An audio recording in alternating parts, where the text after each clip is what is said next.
So, ito guys ay pinamili ko nung nakaraan. Dahil ako ay magpapabox, magsisend ako ng package sa Pilipinas, sa pamilya ko.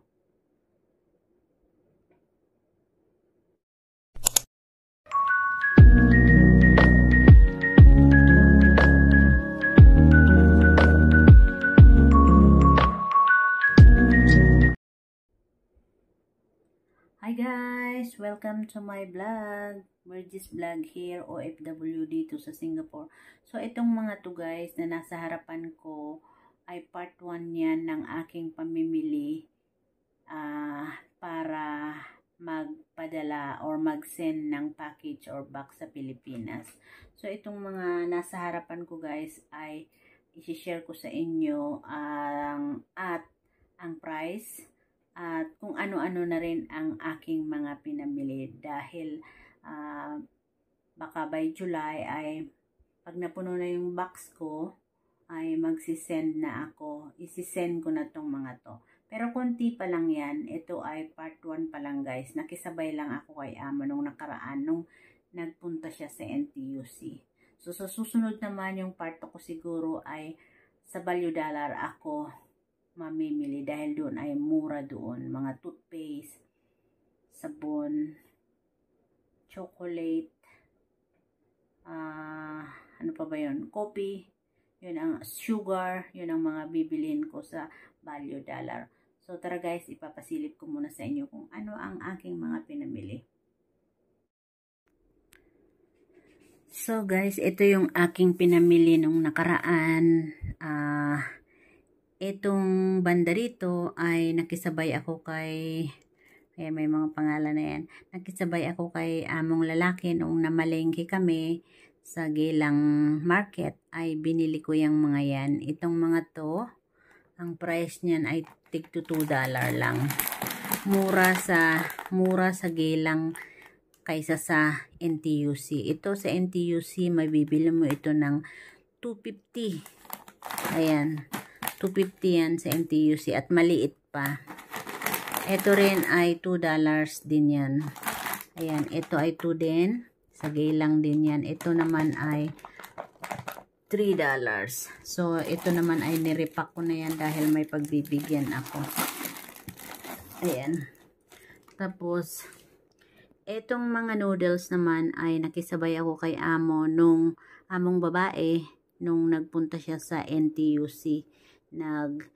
Nag-grocery siya. So, itong mga to, sidap. Ayan, bumili ako ng sidap. Parang pansit canton din yan. $2.85 siya. $2.85 yan. So, kumuha ako ng 3. Tapos, ito naman guys ay, kita nyo, ay migoring. Ayan siya ay 5 plus 1. So, $265 naman ito. Tapos, ito yung bili ng aking anak na babae ay, ayan.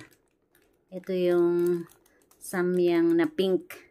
Ang price naman ito ay $7.20. Pero pag sa NTUC ay 9 something yan. So, ito pa. Meron pa ditong Indomie. Ito naman ay $240